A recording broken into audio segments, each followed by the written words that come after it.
ನೀವಿನ್ನೂ ಸಬ್ಸ್ಕ್ರೈಬ್ ಆಗಿಲ್ಲ ಅಂದರೆ ರೆಡ್ ಕಲರ್ ಬಟನ್ನ ಕ್ಲಿಕ್ ಮಾಡಿ, ಪಕ್ಕದಲ್ಲೇ ಬರೋ ಬೆಲ್ ಬಟನ್ ಕ್ಲಿಕ್ ಮಾಡಿದ್ರೆ ಪ್ರತಿ ವಿಡಿಯೋ ನೋಟಿಫಿಕೇಶನ್ ನಿಮಗೆ ಬರುತ್ತೆ. ವೀಕ್ಷಕರಿಗೆಲ್ಲ ನಮಸ್ಕಾರ. ಸ್ವಯಂ ಕಲಿಕೆ ಅಭಿಮಾನಿಗಳಿಗೆ ಸ್ವಾಗತ. Welcome to the family, welcome to ಅನು ಸ್ವಯಂ ಕಲಿಕೆ. ನೋಡಿ ಕಲಿ ಸ್ನೇಹಿತರೆ, ಇವತ್ತೊಂದು ದಿನ ತುಂಬ ರಿಕ್ವೆಸ್ಟ್ ಇರುವಂಥ ಒಂದು ವಿಡಿಯೋ ಮಾಡೋಣ ಅಂತ ಹೇಳಿ ತುಂಬ ಜನ ಕೇಳ್ತಿದ್ರು, ಮೇಡಮ್ ಹಾಲು ಬಾಯ್ ಮಾಡೋದು ಹೇಗೆ ಅಂತ.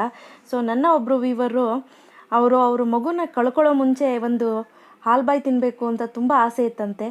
ಬಟ್ ಅವ್ರು ಹೇಳ್ತಿದ್ರು, ಅವತ್ತಿನ ದಿನವೇ ನನ್ನ ಮಗು ಕಳ್ಕೊಂಡೆ ಅನು, ಸೊ ಹಾಗಾಗಿ ನಾನು ಕೊನೆಗೂ ಹಾಲು ಬಾಯಿ ತಿನ್ನೋಕ್ಕಾಗಲೇ ಇಲ್ಲ ಅಂತ.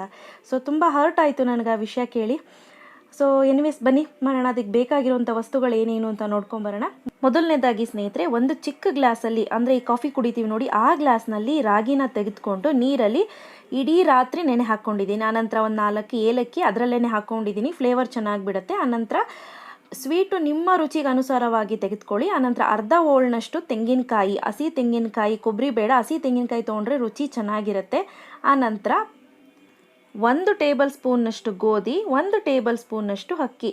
ನೆನಪಲ್ಲಿರಲಿ ಸ್ನೇಹಿತರೆ, ಎಲ್ಲವನ್ನು ನಾನು ರಾತ್ರಿನೇ ನೆನೆ ಇಟ್ಕೊಂಡಿದ್ದೆ. ಸೊ ಅದಲ್ಲದೆ ತುಪ್ಪ ಬೇಕಾಗತ್ತೆ ನಮಗೆ. ಮಾಡೋ ವಿಧಾನ ನೋಡ್ಕೊಳ್ಳೋಣ ಸ್ನೇಹಿತರೆ. ಮೊದಲನೇದಾಗಿ ಒಂದು ಪಾತ್ರೆಗೆ 1 ಗ್ಲಾಸ್ನಷ್ಟು ನೀರು ಇಟ್ಕೊಂಡಿದ್ದೀನಿ ಕಾಯಲಿಕ್ಕೆ. ಅದಕ್ಕೆ ಈ ಬೆಲ್ಲನ ಕುಟ್ಟಿ ಪುಡಿ ಮಾಡಿಕೊಂಡು ಹಾಕ್ಕೊಳ್ಳೋಣ. ಸ್ನೇಹಿತರೆ, ಈ ಬೆಲ್ಲ ಈ ಟೈಮ್ನಲ್ಲಿ ನಾವು ಕರಗಿಸಿ ಹಾಕ್ಕೊಳ್ಳೋದ್ರಿಂದ ಯಾವುದೇ ರೀತಿ ಕಲ್ಮಶ ಇರೋದಿಲ್ಲ. ಕಲ್ಲಿದ್ದರೆ ಅಥವಾ ಇನ್ ಕೇಸ್ ಏನಾದರೂ ಇದ್ದರೂ ಕೂಡ ನೀಟಾಗಿ ಶೋಧಿಸ್ಕೋಬಹುದು. ಸೊ ಅದಕ್ಕೋಸ್ಕರ ನಾನು ಮುಂಚೆನೇ ಕರಗಿಸಿಟ್ಟು ಅಷ್ಟರಲ್ಲಿ ನಾವೇನು ಮಾಡೋಣ, ಒಂದು ಮಿಕ್ಸಿ ಜಾರ್ ತೆಗೆದುಕೊಂಡು ಆ ಮಿಕ್ಸಿ ಜಾರಿಗೆ ನಾವು ನೆನೆಸಿಟ್ಕೊಂಡಿರುವಂತಹ ಎಲ್ಲ ಪದಾರ್ಥಗಳನ್ನೂ ನಾನು ಅದಕ್ಕೆ ಹಾಕ್ಕೊಳ್ತಾ ಇದ್ದೀನಿ. ನೋಡಿ, ಈಗ ಈ ಗೋಧಿ, ಆನಂತರ ಈ ಅಕ್ಕಿನೂ ಅಷ್ಟೇ ಸ್ನೇಹಿತರೆ, ಓವರ್ ನೈಟೇ ನೆನೆಸ್ಕೊಂಡಿದ್ದೀನಿ ನಾನು, ಎಲ್ಲನೂ ರಾತ್ರಿನೇ ನೆನೆಸ್ಕೊಂಡಿದ್ದೀನಿ. ಆನಂತರ ಈ ರಾಗಿ, ಏಲಕ್ಕಿ ಎರಡನ್ನೂ ಅಷ್ಟೇ ನೀರು ಬಸ್ದು ನಾನು ಹಾಕ್ಕೊಳ್ತಾ ಇದ್ದೀನಿ.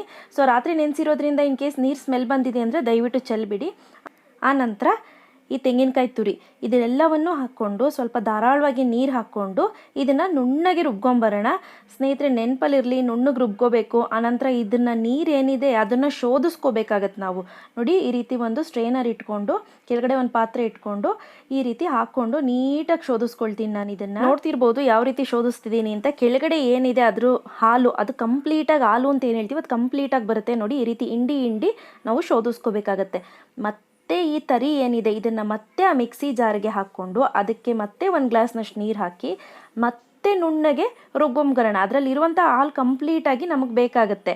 ಸೊ ಆನಂತರ ಇದೇ ರೀತಿ ಒಂದು 3 ಬಾರಿ ಪ್ರೊಸೀಜರ್ ಮಾಡ್ಕೊಳ್ಳಿ ಸ್ನೇಹಿತರೆ. ಇನ್ನೂ ಒಂದು ಸ್ನೇಹಿತರೆ, ನೀವು ಹಸಿ ರಾಗಿ ಅಂತ ಏನು ಹೇಳ್ತೀವಿ, ಕಾಚಕ್ಕಿ ಅಂತ ಹೇಳ್ತೀವಿ ಅದನ್ನು, ಸೊ ಅದನ್ನೇ ತೊಗೊಂಡು ಬಂದು ಮಾಡ್ತಾರಲ್ಲ, ಅದು ತುಂಬ ಪೌಷ್ಟಿಕಾಂಶ ಹೊಂದಿರುತ್ತೆ. ಸೊ ಈಗಾಗಿದೆ, ನಾನೆಲ್ಲ ರೆಡಿ ಮಾಡಿ ಇಟ್ಕೊಂಡಿದ್ದೀನಿ. ಒಂದು ಬಾಣಲಿ ಇಟ್ಕೊಂಡು ಆ ಬಾಣಲಿಗೆ ನಾನು ಬೆಲ್ಲನ ಕರಗಿಸಿಟ್ಕೊಂಡಿರುವಂತಹ ಬೆಲ್ಲನ ನಾನು ಸ್ಟ್ರೈನ್ ಮಾಡ್ಕೊಳ್ತಾ ಇದ್ದೀನಿ, ಅಂದರೆ ಶೋಧಿಸ್ಕೊಳ್ತಾ ಇದ್ದೀನಿ. ಈಗ ನೋಡ್ತಿರ್ಬೋದು ನೀವು, ಕಸ ಎಲ್ಲ ಹಾಗಾಗಿ ತಳದಲ್ಲಿ ಹೋಗಿ ಕೂತಿದೆ. ಆನಂತರ ಸ್ನೇಹಿತರೆ, ನಾನು ರುಬ್ಬಿಟ್ಕೊಂಡಿರುವಂಥ ರಾಗಿ ಹಾಲು ಇದನ್ನು ಸ್ವಲ್ಪ ಅಳ್ಳಾಡಿಸ್ಕೊಂಡು ಈ ರೀತಿ ಬಗ್ಗಿಸ್ಕೊಬೇಕಾಗತ್ತೆ.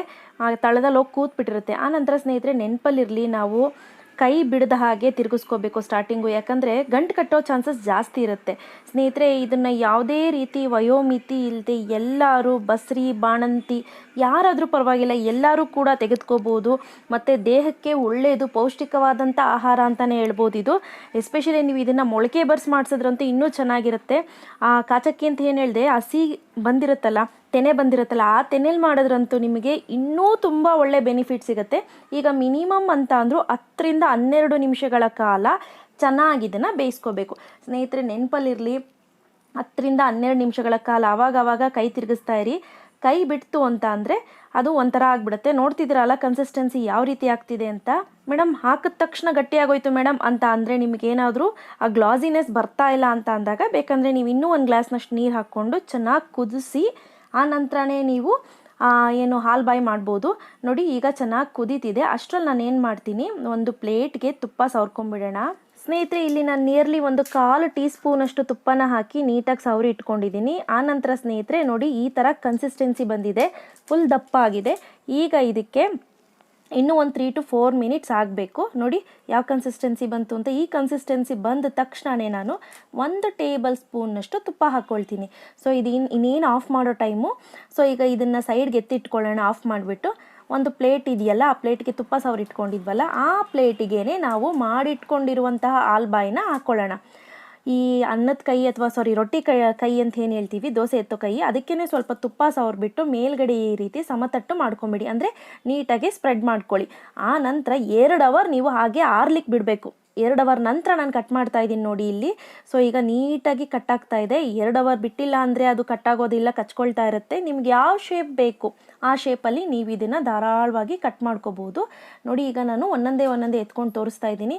ತುಂಬ ರುಚಿಯಾಗಿರುತ್ತೆ. ಅಲ್ಲಿಲ್ಲ ಅನ್ನೋರು ಕೂಡ ಧಾರಾಳವಾಗಿ ತಿನ್ಬೋದು, ಯಾವುದೇ ರೀತಿ ತೊಂದರೆ ಇಲ್ಲದೇ. ಇವತ್ತು ನಾನು ಕೊಟ್ಟಂಥ ಮಾಹಿತಿ ನಿಮಗೆಲ್ಲರಿಗೂ ಇಷ್ಟ ಆಗಿದ್ರೆ ಲೈಕ್ ಬಟನ್ ಹಿಟ್ ಮಾಡಿ, ಇನ್ನೂ ಇಷ್ಟ ಆಗಿದ್ರೆ ಶೇರ್ ಮಾಡಿ. ಗೊತ್ತಲ್ವ ನನ್ನ ಚಾನಲ್ ಹೆಸರು ಅನು ಸ್ವಯಂ ಕಲಿಕೆ, ನೋಡಿ ಕಲಿ. ಮತ್ತಷ್ಟು ಈಸಿಯಾಗಿ ಇಂಟ್ರೆಸ್ಟಿಂಗ್ ರೆಸಿಪಿಯೊಂದಿಗೆ ಮುಂದಿನ ಸಂಚಿಕೆಯಲ್ಲಿ ಭೇಟಿಯಾಗ್ತೀನಿ. ಟಿಲ್ ದೆನ್ ಟೇಕ್ ಕೇರ್, ಬಾಯ್.